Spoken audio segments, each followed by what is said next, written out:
Quem serão mesmo os filósofos iluministas? Que movimento é esse que pretende iluminar a mente humana? Quem são essas pessoas? Bom, é sobre isso que a gente vai tratar nesse vídeo. Vem comigo, que é pra você.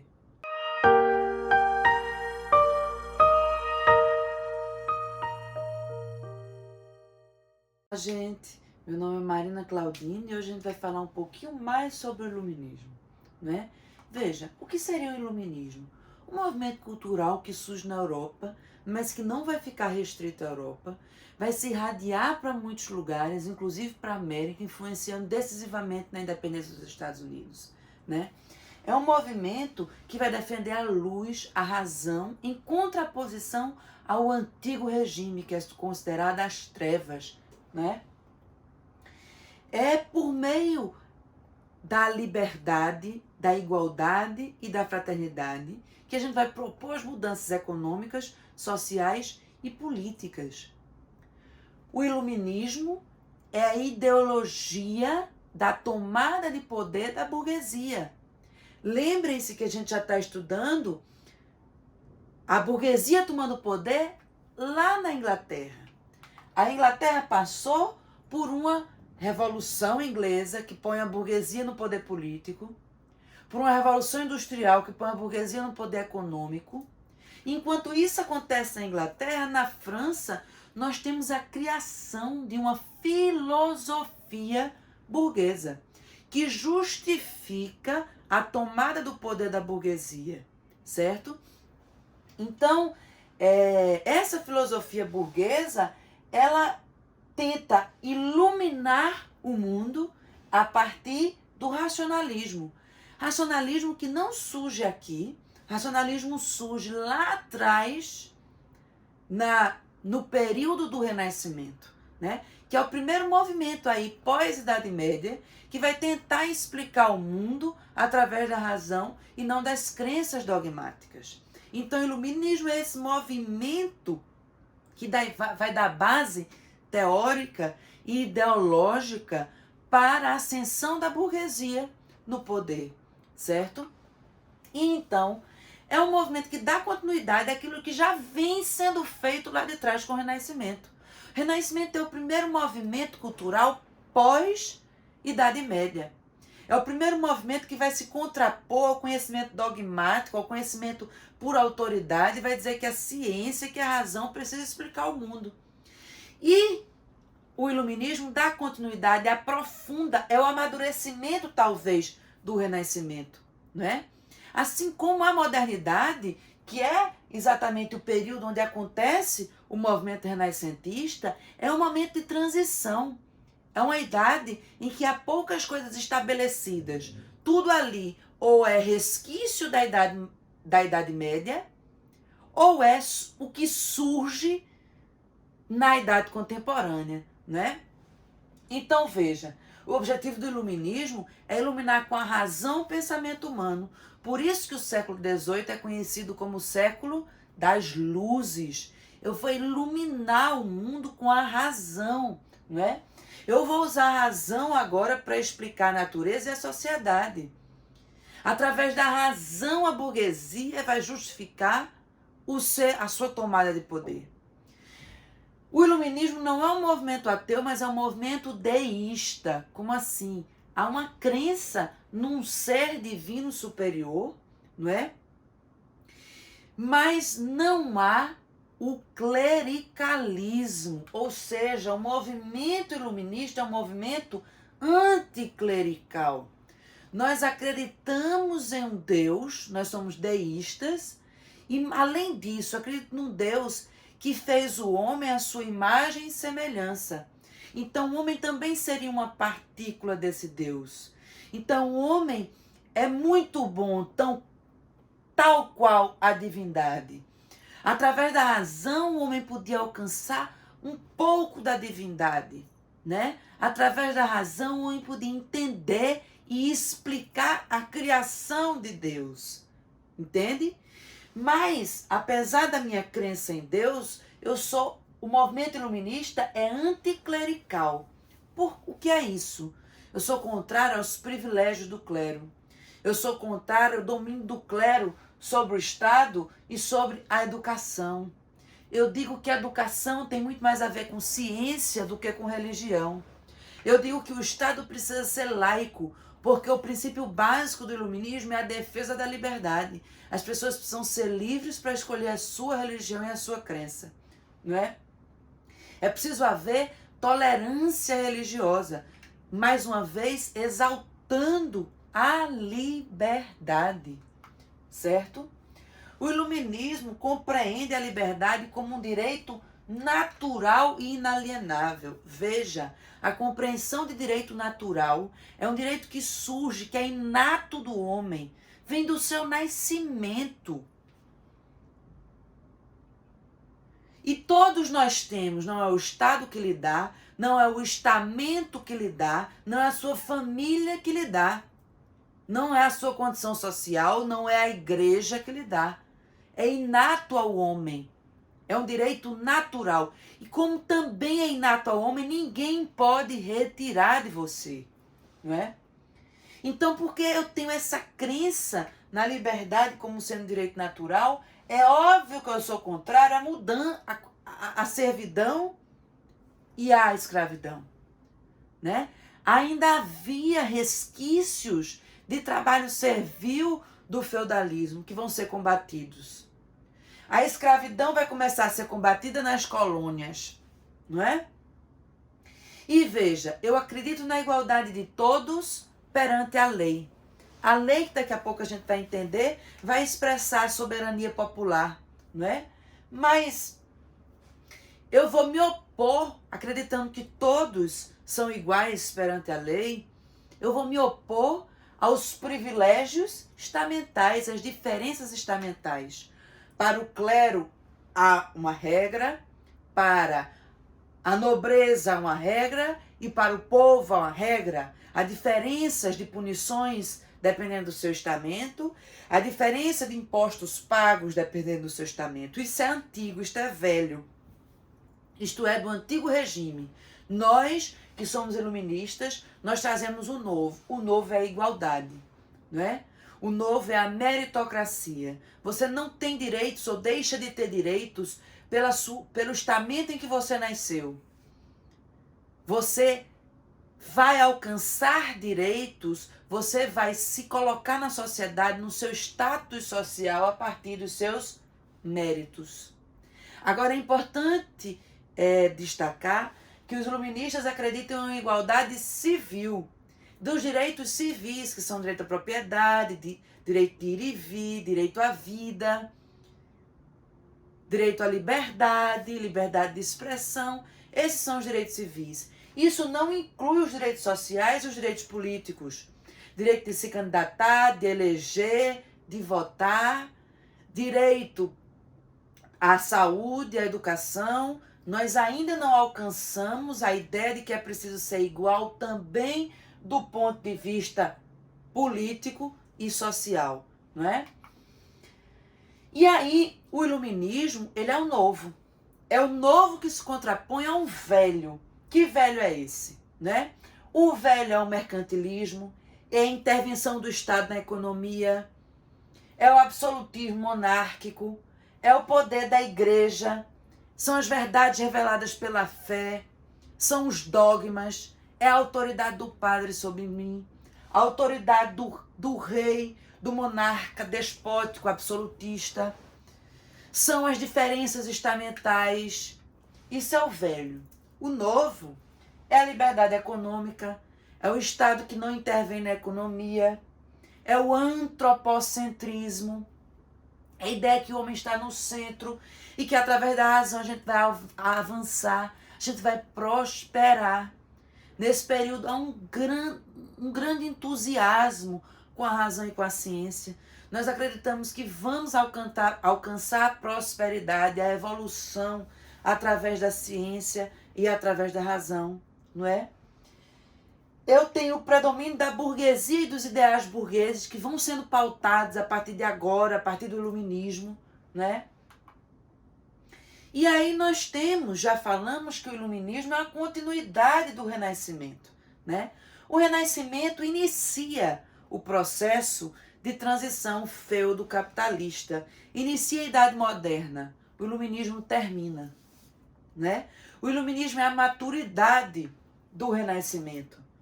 O Renascimento tenta explicar o mundo através da razão. O Iluminismo dá continuidade a isso, né?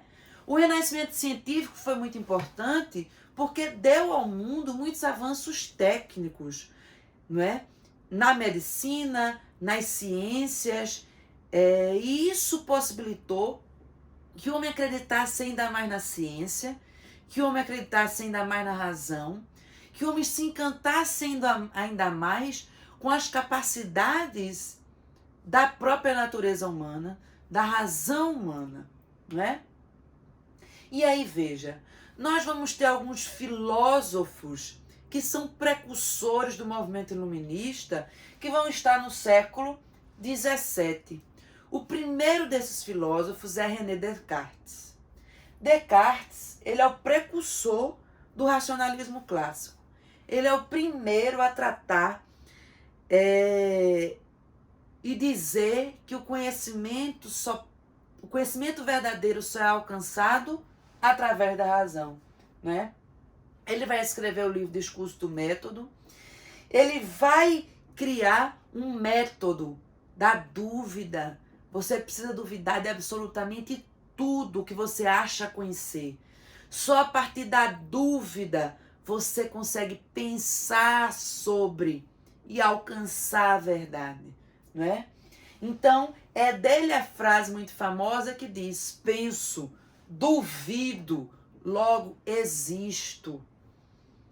Tá? O homem só iria alcançar sua existência a partir do pensar. Senão ele era simplesmente alguém sendo levado pelos pensamentos, ideologias e crenças de outrem. Você existe verdadeiramente a partir do momento que você pensa sozinho, que você duvida, não é? E aí ele tem a seguinte frase, diz assim: tomei a decisão de fingir que todas as coisas que até então haviam entrado na minha mente não eram mais verdadeiras que as ilusões dos meus sonhos. Isso é o princípio do método cartesiano. É a dúvida de tudo que até então eu conheço, tudo que até então me disseram ser verdade, certo? Um outro filósofo precursor, cientista, não é? Precursor do movimento iluminista no século XVII é Isaac Newton. Sim, Isaac Newton, aquele que descobre a lei da gravitação. É uma lei universal. Eu vou substituir a explicação científica, a explicação religiosa pela explicação científica, né? Eu vou começar a descobrir que o universo é regido por leis que são objetivas e que são invariáveis. São leis naturais. A lei da gravitação é uma delas. Então eu meio que desmistifico o mundo. E eu começo a acreditar que através da razão eu posso compreender totalmente o mundo. O mundo está acessível à minha razão. O mundo está acessível a mim através da razão. Não é? Eu não preciso de intermediários, eu não preciso de uma autoridade, eu não preciso de um rei, eu não preciso de um padre, de um bispo para me dizer a verdade. Eu, através da razão, posso explicar as leis naturais do universo. Não há nenhum ser extraterreno superior que domine o universo. São leis naturais que podem ser explicadas racionalmente, não é? E as leis científicas, elas partem do particular para o universal. É da observação do mínimo que eu posso supor, criar hipóteses do máximo, não é? E os avanços trazidos por Newton são avanços muito maiores do que na área apenas das ciências da natureza, das ciências exatas, consegue alcançar as ciências humanas porque é uma mudança de mentalidade. Eu agora começo a perceber que o homem pode compreender as leis naturais e, compreendendo, o homem pode interferir nessas leis naturais. O homem tem total poder, talvez, pelo menos de explicar e de entender o mundo. Não é nada sobrenatural, não é nada distante de mim, que eu precise de um intermediário, não é? E então, Newton tem a seguinte frase que diz: o que sabemos é uma gota, o que ignoramos é um oceano, mas o que seria o oceano se não infinitas gotas, não é? Então essa crença de que o que nós conhecemos ainda é muito pouco, que a razão está engatinhando na explicação do mundo, mas o que nós sabemos é uma gota, ignoramos é o oceano, nós ignoramos o oceano, mas o oceano é feito de infinitas gotas, ou seja, todo esse oceano é acessível a mim. Eu vou compreendendo de gota em gota, mas eu vou compreendendo, não é? John Locke é um filósofo do século XVII, não é? Ele é um dos principais representantes do empirismo. O empirismo é uma vertente filosófica que acredita que todos os conhecimentos vêm a partir da experiência. Eu preciso experimentar para saber. Porque John Locke diz que a mente humana inicialmente é uma tábula rasa, não é? Inicialmente é uma folha em branco e tudo que nós sabemos vai sendo adquirido através da experiência. As experiências podem ser externas, através das sensações, do tato, do que eu vejo, não é? Do que eu sinto, do cheiro. Então pode ser externa, como pode ser interna, através de reflexões. O que eu compreendo a partir do que eu penso, não é? E aí, John Locke também acredita que existam direitos naturais, como a gente já estava falando anteriormente. Direitos naturais, ou seja, direitos que são inatos dos homens, que não são dados por ninguém, que os homens têm por serem homens e por terem nascido. São direitos à vida, à liberdade e à propriedade. Eu digo que a soberania de um Estado, ou seja, o poder dele, a legitimidade do seu poder, não está no Estado. Não é o poder pelo poder. O que legitima o poder do Estado é a população, né? Ou seja, é a população que coloca, que elege, que escolhe aquele governo, aquele Estado. E é a aprovação da população que vai dar legitimidade, vai dar soberania a este poder, soberania a este Estado, não é?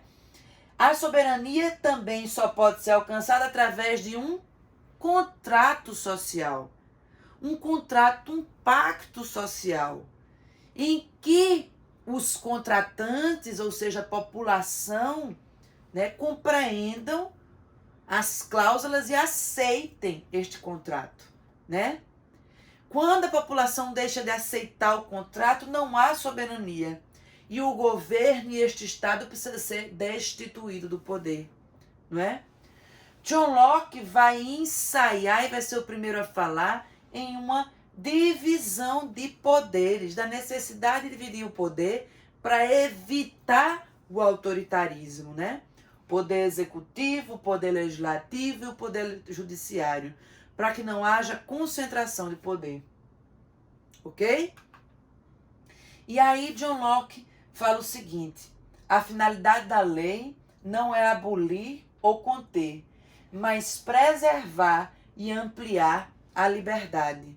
A finalidade da lei é ampliar a liberdade, ou seja, a lei tem por objetivo preservar os direitos de vida, liberdade e propriedade de todos.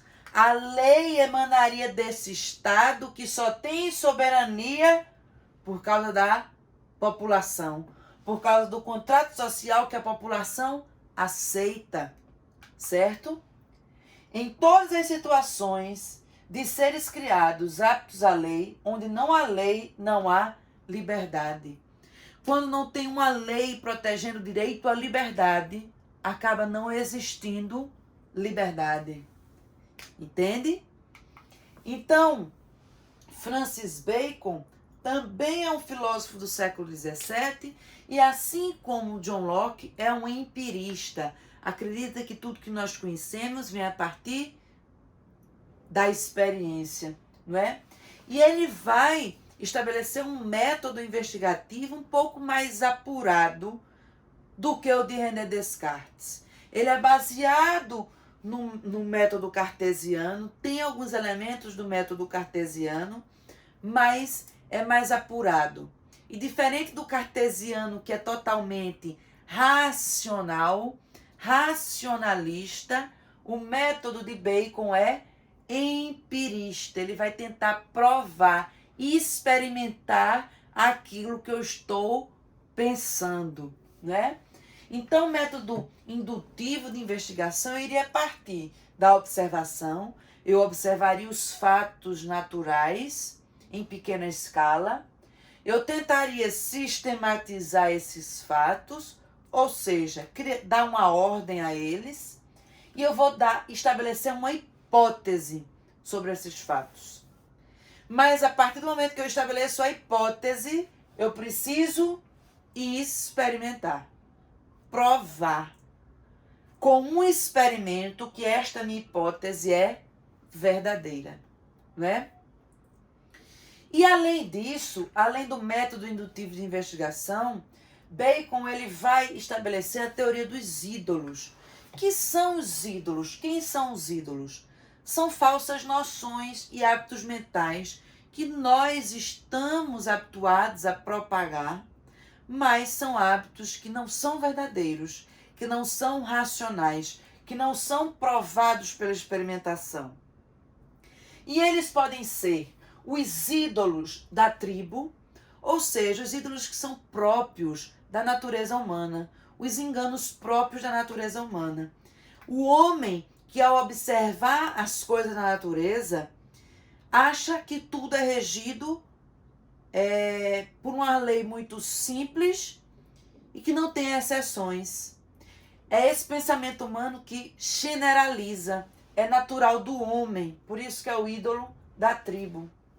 O ídolo da caverna seriam os ídolos provocados pelos meus próprios preconceitos.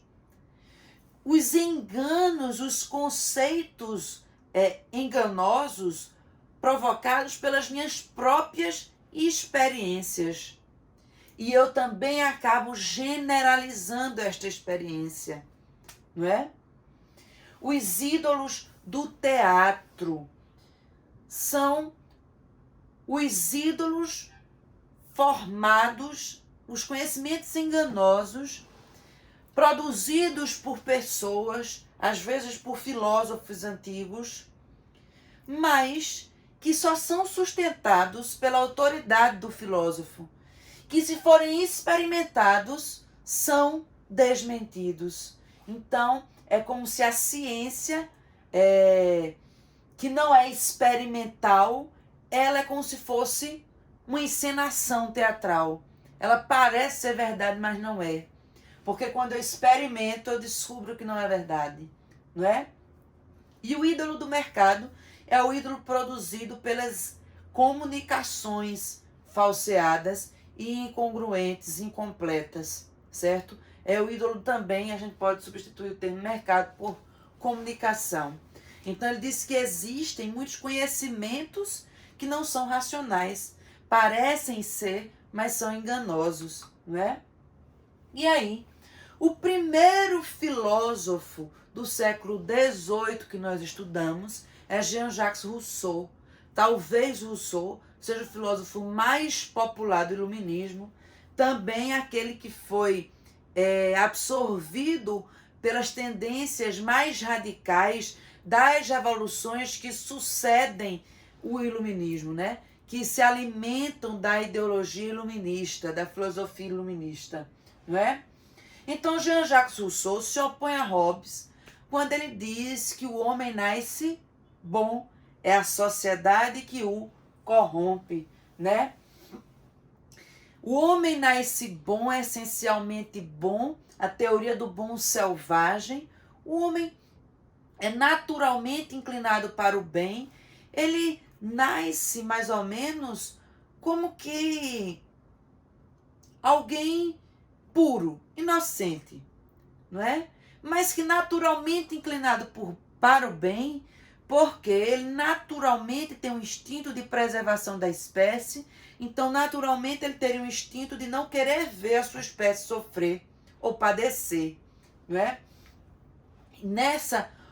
A partir disso ele se opõe a Hobbes, não é? Ele diz que a desigualdade, que a guerra, que essa sociedade em conflito surge a partir do surgimento da propriedade privada. Porque a propriedade privada, ela iria trazer diferenças entre os homens. Veja, o homem não era bom porque ele se identificava igual ao seu semelhante da sua espécie, não é? E por isso ele tinha compaixão. Ele não queria ver padecer um semelhante seu. Mas a partir do surgimento da propriedade privada, o homem começa a ter outros interesses. Ele começa a se diferenciar pelo que ele tem e pelo que o outro tem. E a partir daí o homem não se vê mais como igual e inicia a degeneração, não é?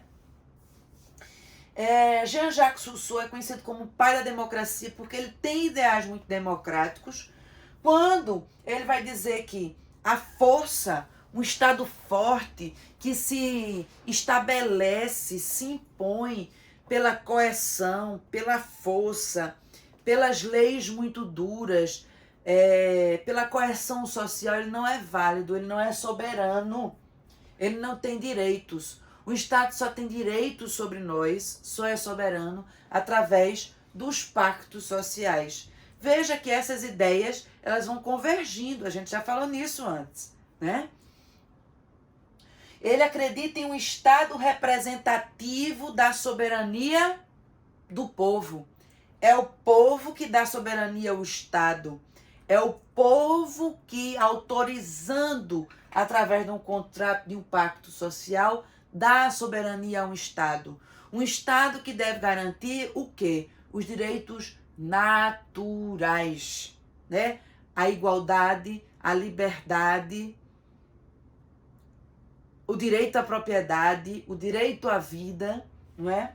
E por isso ele é considerado o pai da democracia, né? Esse governo de todos, esse governo soberano.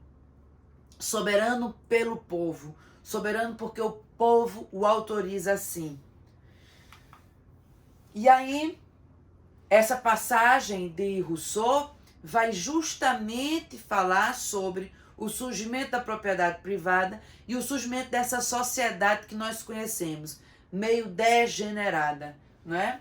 O primeiro que concebeu a ideia de cercar uma parcela de terra, de dizer isto é meu, e que encontrou gente suficientemente ingênua que lhe desse esse crédito, este foi o autêntico fundador da sociedade civil. De quantos delitos, guerras, assassinatos, desgraças e horrores teria livrado o gênero humano aquele que, arrancando as estacas e enchendo os sulcos divisórios, gritasse: cuidado, não deis crédito a este trapaceiro, pereceis e se esquecerdes que a terra pertence a todos. Então essa ideia de que o sofrimento, a desgraça, o conflito social se estabelece a partir do surgimento da propriedade privada, não é? E aí veja, um outro filósofo muito importante é Montesquieu, né? Ele vai dizer que existem leis físicas, leis humanas, não é? Leis físicas, que são aquelas leis naturais, são estabelecidas por Deus, são inalteráveis, né? Nós podemos compreendê-la, mas não alterá-la. Entretanto, há regras e instituições, há leis que são sociais e que, portanto, são feitas por homens e passíveis de falhas. Então, Montesquieu, ele vai perceber, ele vai destacar que há 3 formas de governo: governos republicanos, monárquico e despóticos. E ele diz que o governo despótico é altamente perigoso porque ele não respeita as liberdades. Ele não é soberano porque ele não é pautado em um pacto social. Ele não respeita as liberdades do povo. Ele não funciona para garantir a liberdade, a propriedade e a vida. Então, seria um governo baseado em leis sociais e instituições sociais que são humanas, que são falhas, que precisam ser modificadas, precisam ser extintas e precisam ser evitadas, né? Assim ele vai estabelecer a necessidade de separação dos poderes para evitar os governos despóticos. E nessa frase ele diz: todo homem que tem o poder é tentado a abusar dele, de maneira que é preciso que, pela disposição das coisas, o poder freie o poder, assim evitando o despotismo. Ou seja, o poder freando o poder é a separação de poderes, executivo, legislativo e judiciário, né? Para evitar o despotismo, o abuso do poder. O poder que não tem por objetivo a garantia dos direitos naturais, que tem por objetivo interesses pessoais, próprios do rei, próprios dos poderosos do Estado e não da sociedade civil, certo? Além de Montesquieu, o último filósofo que nós vamos falar aí do século XVIII é Voltaire. Voltaire, que é um crítico da Igreja Católica, principalmente porque ele acredita que existem raças diferentes, né, que não existe uma só espécie humana, existem espécies humanas. Por isso que ele também é muito contrário à Igreja Católica, por causa da ideia de Adão e Eva, né? Ele é crítico à democracia. Enquanto Rousseau é considerado o pai da democracia, enquanto Montesquieu fala de divisão de poderes, Voltaire é um crítico à democracia, né? Porque ele acredita que esse governo do povo, o povo sendo regido e governado pelo próprio povo, seria a perpetuação da ignorância. Ele diz: em uma França repleta de analfabetos, né, nós precisamos ter governantes esclarecidos e iluminados. Daí surge o despotismo esclarecido, né, que são aqueles governos monárquicos que vão se pintar de iluminados, esclarecidos, não é? Então, essa imagem de Voltaire, aqui não é uma frase, mas é uma imagem de Voltaire, que ela vai conseguir reunir muitas características importantes do iluminismo, né? Aqui Voltaire está escrevendo, ou seja, a atividade intelectual, racional, que é totalmente necessária para o iluminismo. O gabinete é a serviço de um monarca ilustrado, dedicado à reflexão solitária, não é? E Voltaire trabalhava diante de uma janela aberta para o mundo, ou seja, eu estou aqui olhando o mundo. Através da razão eu consigo compreender e ver o mundo, não é? O lado tradicional da imagem reside na peruca usada pelo filósofo, a peruca da nobreza, né? Muito própria do antigo regime. Veja, Voltaire, ele defende a liberdade, ele defende o direito à vida, o direito à propriedade. Entretanto, isso não seria alcançado através de um governo de todos. Eu precisaria de alguns monarcas esclarecidos, iluminados. Por isso a presença ainda desse elemento tradicional, né? Que seria representada aí pela peruca, né? Muito bem. Agora, além de Voltaire, já ia esquecendo, nós temos Diderot. Diderot é super importante porque, junto com D'Alembert, ele vai publicar a enciclopédia ou dicionário racional das ciências, artes e profissões. Diderot ele vai trabalhar como tradutor e ele vai traduzir esse livro em inglês aqui, Enciclopédia, é um dicionário. Ele tinha mais ou menos o mesmo objetivo da enciclopédia, né? Dar explicações racionais sobre tudo que é conhecido. Entretanto, a enciclopédia foi um trabalho mais bem acabado. Ele traduz esse livro e absorve essa ideia, né? Se inspira neste livro em inglês para começar a editar a enciclopédia. Ele vai tentar agrupar todo o conhecimento da época, todo o conhecimento científico da época. Por isso, a enciclopédia é uma obra que vai juntar complementos e produções de 120 autores de áreas diferentes, sobre conhecimentos diferentes. E a enciclopédia é compreendida como uma espécie de manifesto do pensamento iluminista, portadora de um saber laico, desafiadora do catolicismo ao classificar a religião como um ramo da filosofia. É um manifesto, porque eu digo, o princípio básico do iluminismo é a razão e a liberdade.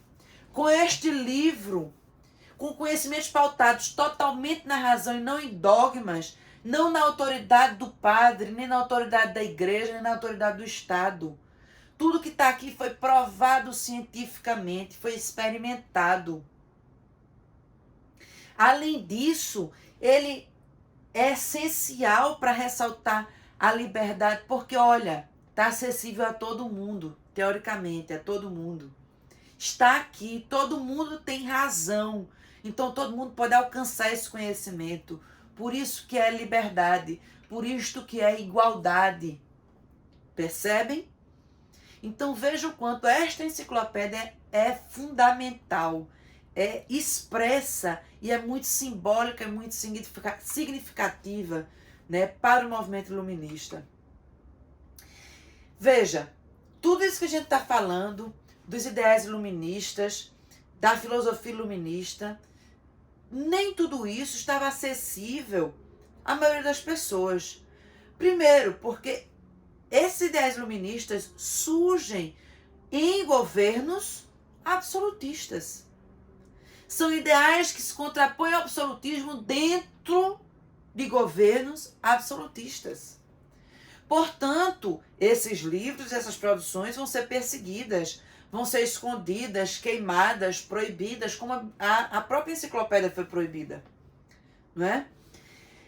E aí, um difusor muito grande do conhecimento iluminista vai ser a maçonaria. A maçonaria, que é uma sociedade secreta que surge na Baixa Idade Média, que durante o período do século XVIII vai ser importantíssima a difusão das ideias iluministas, porque por ser uma sociedade secreta, ela acabou conseguindo fazer muitas discussões sobre os ideais iluministas, sobre a liberdade, sobre a igualdade, sobre o racionalismo, sem que o governo absolutista tivesse acesso a isso, né? Durante a Revolução Francesa, a maçonaria vai atuar diretamente. Então, copiando livros, copiando manifestos, panfletos. Então, a maçonaria, por ser uma sociedade secreta, vai influenciar muito e vai ser muito importante na difusão dessas ideias, que alcançam, inclusive, a América, não é? Bom, então o iluminismo é isso. O iluminismo é essa filosofia que prevê o domínio da razão sobre a fé. É essa filosofia baseada na ideia da liberdade como um direito natural. Essa filosofia baseada na ideia da igualdade, ou seja, totalmente contrária às diferenças estamentais. Uma filosofia baseada na meritocracia, no anticlericalismo, no aristocrata, né? Nós somos contrários à aristocracia, a esse poder estamental, ao poder da igreja sobre as pessoas. O iluminismo é um movimento altamente individualista, não é? Eu defendo a liberdade individual de cada um. É isso, gente. Espero que vocês tenham conseguido absorver, né, esse conceito do iluminismo, os filósofos iluministas, a importância da maçonaria. E a gente se encontra na próxima aula. Se gostou do vídeo, não se esquece de curtir o vídeo, de se inscrever no canal, de compartilhar para os colegas, né? Que o que é bom a gente divulga, tá bom? Até a próxima!